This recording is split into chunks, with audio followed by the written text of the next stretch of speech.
Assalamualaikum and hi. Welcome to this video. We are talking about personality. My name is Dr. Shira. I'll be sharing with you and discuss with you about what is personality.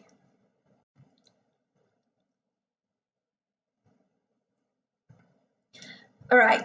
So let me explain the definition of personality. It is a combination of an individual characteristic, pattern of thinking, feeling, and acting across time and situation.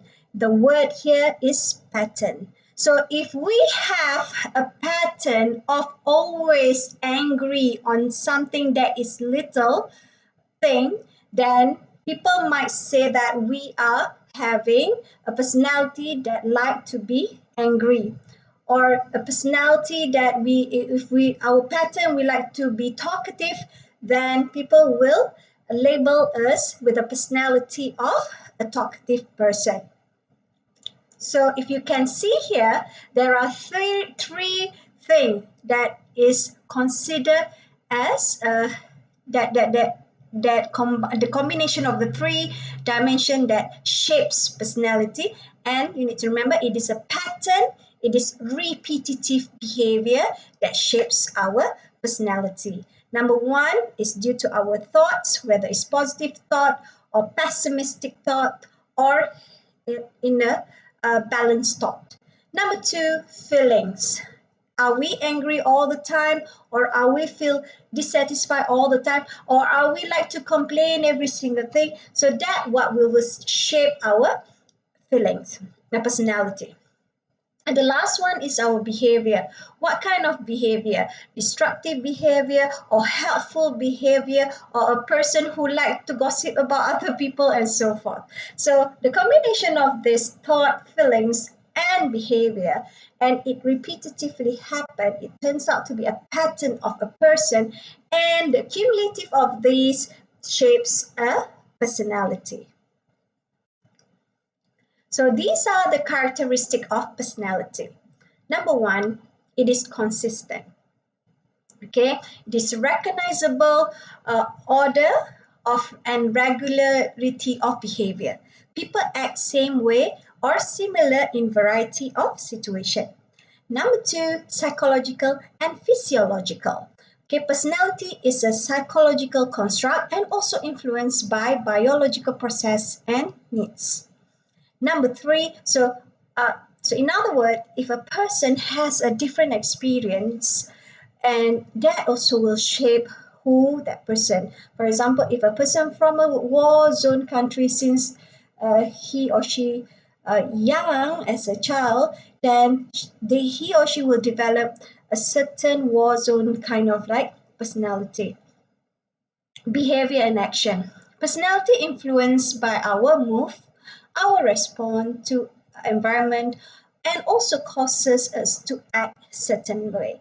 Okay, certain people, when they heard about opportunity, hey, there's an opening of a competition, a dancing competition. I know you can dance. Let's join. Okay, but because that person has a different kind of personality, she or he might just say no, no, I can't. I don't think I can. All right. But certain people who might not really know how to dance that well, but because of the openness that he or she has, they were just like so excited to just join and explore. All right. And the last one is multiple expression. Personality can be seen in thoughts, feeling, close relationship, and social interaction. So usually those who are close to the person, like your friends, they will always have a label of what is your personality because they can see the patterns.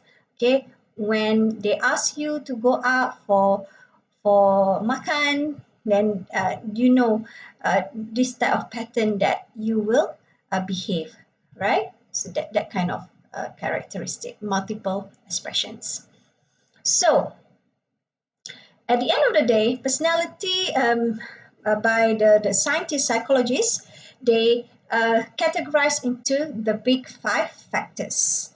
Okay, it is introduced by Thurstone in 1934. Okay, these are the five. Okay, number one, consciousness. Number two, extraversion. Number three, agreeableness. Number four, neuroticism. And number five, openness. What is consciousness? It's a tendency to show a preference for planned behavior, influence, control, regulation, and direction of impulses. So, high levels of consciousness, such as dependent, productive, purposefulness, high achievement, and persistent. So, the person that has this consciousness, usually a person that other people can trust. Other people believe that he or she can produce the whatever that she or he promises. Number two is extraversion. It's characterized by positive emotion and the tendency to seek out stimulation and the company of others. And usually these people love to be surrounded by people, like the talkative people, affectionate, and they always have high energy and activity levels when they are with other people. Agreeableness. It is tendency to be compassionate and cooperative. Desire to maintain positive interpersonal relationship. Okay, so usually this group of people, they tend to agree to most of the thing, although sometimes they are not. Okay, why? Because they are sympathetic, they are warm, they are trusting, also have achievement, generous, helpful, optimistic view of human nature. They usually think positively about a lot of people. Neuroticism is a little bit different, whereby maybe because of the background of a person, they have this tendency to experience negative emotional instability. And high level of neuroticism will lead to emotionally reactive, vulnerable to stress, interpret ordinary situation as threatening. For other people, it's a normal situation, but for them, it's just so bad already. Anxious, insecure, and self-conscious. So openness is more or less related with agreeableness, but it's different because they like to explore and they still have their own point of view. Openness to experience distinguishes imaginative people from down to earth and conventional people. High level of openness, usually they are intellectually curious, non-conforming, they just don't like to follow things blindly. They want to know why they have to follow certain rule. For example, daring, they like to try explore new things, appreciative of arts and aware of feelings. They are very sensitive. So if you can see these five big factors, you are thinking about the opposite of openness, the opposite of agreeableness, the opposite of neuroticism, and so forth. Yes, you are right. Okay, the big five endpoint, there are the extreme left and also there are extreme right. For example, consciousness, some are very organized, and the other one, if it's the opposite of consciousness, they are disorganized. Okay, they are careful, but the opposite of it is careless. They are disciplined. The opposite is impulsive. Agreeableness is there are people who are very soft-hearted, but there are also ruthless person. There are trusting person. There are suspicious person, all the time suspicious. They are very helpful. They are uncooperative. Just refuse when you are going to do you did your assignment, you did your workshop. That you might find a person that is uncooperative and just MIA most of the time. Okay, neuroticism, some are very calm, some are very anxious, some are secure, some are insecure, some are self-satisfied, some are self-pitying. Everything, he or she is always the victim. But the thing is, he feels that they are victim, but they are actually not. Okay, openness, imaginative and practical. And if we look at extraversion, there are sociable and retiring or refuse to socialize. So let me just revisit with the self-actualizing person. So we have learned this in the personal development, the first topic.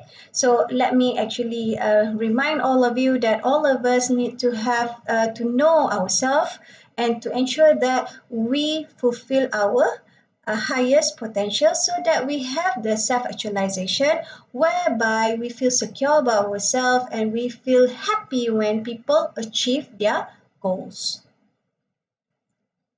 So, what is your personality? Let's discuss in our class soon. Thank you.